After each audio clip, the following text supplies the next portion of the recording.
Bom, mudamos de assunto para falar sobre a pauta do momento, Celso. Copa do Mundo, porque o craque Neymar foi a grande novidade no treino da seleção brasileira nessa terça-feira.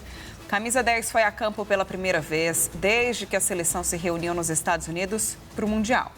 Preparação que tem foco total na partida contra o Haiti na próxima sexta-feira, né? O repórter André Galvão está nos Estados Unidos e traz pra gente todas as atualizações. André, Neymar participou de atividades no campo, mas não é garantia de que seja escalado para o jogo de sexta-feira, né? Boa noite, Celso. Boa noite, Marina. Aqui em Los Angeles, na Califórnia. Boa tarde, né? Temos 4 horas a menos, então 15 horas mais 55 minutos por aqui. E é isso, Celso. Garantia nós não temos e ninguém tem, nem as pessoas da comissão técnica da seleção brasileira, porque essa situação de idas e vindas do Neymar nós já vimos acontecer outras vezes, né? Hoje ele treinou pela primeira vez no campo, isso claro que se trata de uma boa notícia, né, para aqueles que querem ver o Neymar de volta em campo. E essa foi a primeira participação dele com os demais jogadores no gramado desde que se iniciou a preparação da seleção brasileira lá atrás, lá na última semana de maio, na Granja Comari, em Teresópolis, né? Já estava batendo um mês que o Neymar não fazia nenhum trabalho dentro de campo. Então, naturalmente, a gente ainda vai ter que ter um pouco de paciência para saber quando é que ele vai poder jogar pelo Brasil essa Copa do Mundo, né? Nós falávamos ontem aqui mesmo, no jornal do SBT News, que dependeria dessa evolução dos treinamentos do Neymar, né? Se ele conseguisse se apresentar, se ele conseguisse trabalhar no campo. Então, é uma boa notícia, claro, um bom sinal.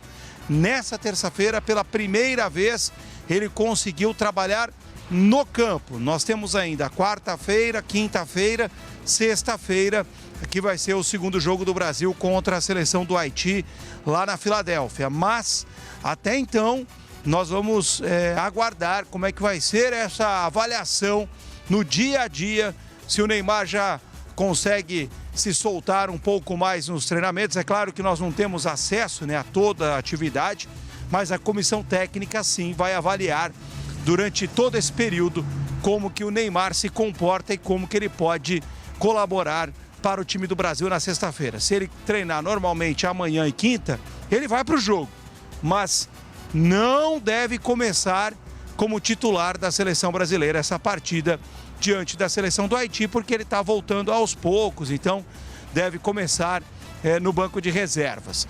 Além do Neymar, ainda tem a expectativa em relação a mudanças na seleção brasileira, né? Se vai mudar, por exemplo, o lateral direito, se o Danilo, o veterano Danilo, jogador do Flamengo, ganha a posição de titular do Roger Ibañez, se a gente vai ter, por exemplo, o Igor Thiago deixando o time para a entrada do Matheus Cunha no comando de ataque. E na lateral esquerda, quem parece que ganhou a posição foi o Douglas Santos. Ele jogou como titular do Brasil, o Douglas Santos, a partida de estreia contra Marrocos. Foi bem, né? Foi com ele que o Vinícius Júnior fez as principais jogadas da seleção brasileira. E o Douglas Santos mandou avisar hoje em entrevista coletiva que o jogo contra o Haiti também não vai ser fácil. Não vai existir jogo fácil. A gente sabe que estão acontecendo muitos jogos equilibrados, muitos empates, como aconteceu ontem, né? Então, temos que estar preparado emocionalmente e fisicamente para que a gente possa entregar o nosso melhor em todos os jogos, sabendo que será sempre muito difícil.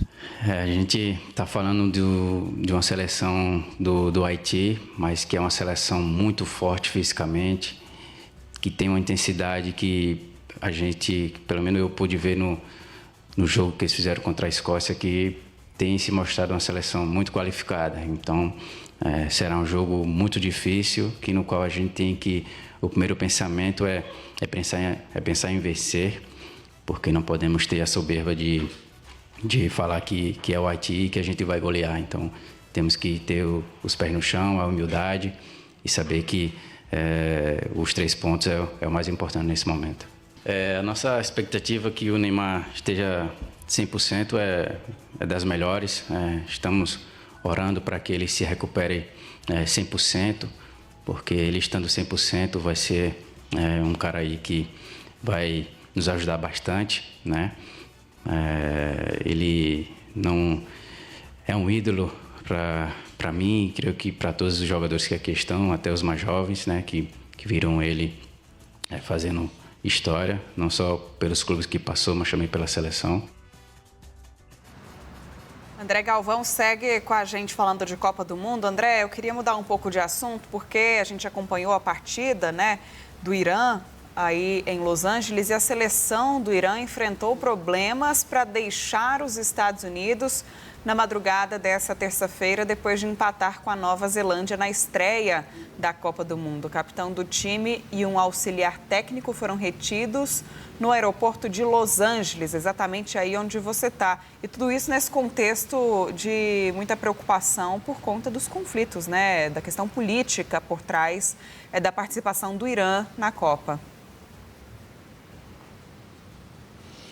E a Federação Iraniana, Marina, se manifestou mais uma vez reclamando destes procedimentos, né, que segundo eles, né, segundo os representantes da Federação Iraniana de Futebol, foram procedimentos absolutamente injustificados, né, que já tinham atrasado a chegada da seleção iraniana nos Estados Unidos e agora também acabaram atrasando um pouco o voo da seleção iraniana de volta para o México, né, onde a equipe está baseada em Tijuana, que não é tão distante aqui da Califórnia, né, na fronteira com os Estados Unidos. É importante a gente esclarecer que eles foram retidos por algum tempo, mas depois foram liberados, né? O centroavante, capitão da seleção iraniana, o Mehdi Taremi, ele já foi, junto com a delegação do Irã, de volta para o México para continuar a sua preparação para as próximas partidas do Irã nessa Copa do Mundo. O auxiliar também foi liberado, então eles passaram ali algum tempo e depois foram embora para o México. Mas isso tem se repetido, né? E por isso tem incomodado a Federação Iraniana de Futebol. Eles tiveram acesso aqui aos Estados Unidos um dia antes da partida, voltaram normalmente logo após o jogo, após o empate contra a seleção da Nova Zelândia, mas perderam algum tempinho, né? E a gente sabe que na preparação de um time que disputa uma Copa do Mundo, qualquer tempinho é muito valioso, né, para todos os jogadores. Então, foi isso que ocorreu nessa madrugada, na volta da delegação iraniana para o México, que agora vai continuar sua preparação em Tijuana até a segunda partida na Copa do Mundo. A seleção do Irã, nessa estreia contra a Nova Zelândia, nós falávamos muito ontem no SBT News dos protestos que aconteciam do lado de fora do estádio, torcedores que levariam símbolos antigos, né, da monarquia iraniana, que era uma clara provocação ao atual governo dos ayatolás, que não gostaria que estes símbolos fossem mostrados pela FIFA durante a partida, e nós percebemos mesmo que houve uma preocupação para que estes símbolos não fossem mostrados e apenas a bandeira atual do Irã com o emblema religioso que lembra aos ayatolás. Mas eu posso dizer para vocês, né, esse é o meu relato, porque eu estive presente durante a partida, o jogo Irã 2, Nova Zelândia 2, transcorreu com total tranquilidade. Inclusive os torcedores iranianos, durante a partida, que levaram os símbolos antigos para protestar contra o atual governo, torceram normalmente para a seleção do Irã, né? Muitos deles disseram que não iriam torcer para a seleção, porque a seleção representaria o governo. Olha, não aconteceu nada disso. A torcida do Irã fez muito mais barulho, inclusive, no estádio do que a torcida da Nova Zelândia. Tomou por completo o estádio de Los Angeles e comemoraram os gols normalmente. Esqueceram por 2 horas toda a questão política no país de origem. Não só os iranianos que vieram para cá, que são poucos, mas principalmente os iranianos que moram aqui nos Estados Unidos, moram aqui em Los Angeles e foram torcer pela seleção do país deles. E nesse clima de Copa, nesta terça-feira ainda tivemos mais uma situação curiosa, né, que foi o embaixador brasileiro no Irã, né, o André Veras, que deu uma camisa da seleção brasileira de presente para o chanceler do Irã, lá na capital Teherã. Celso, Marina. Pois é, André, política e futebol se misturando. A gente gosta de acompanhar. E contamos contigo aí nessa cobertura. Hoje ainda tem estreia da Argentina, tem muita coisa para a gente ver nos próximos dias, muitos jogos animadores. Obrigada, André. Bom trabalho para você. Boa tarde para você aí, que ainda é cedo, né?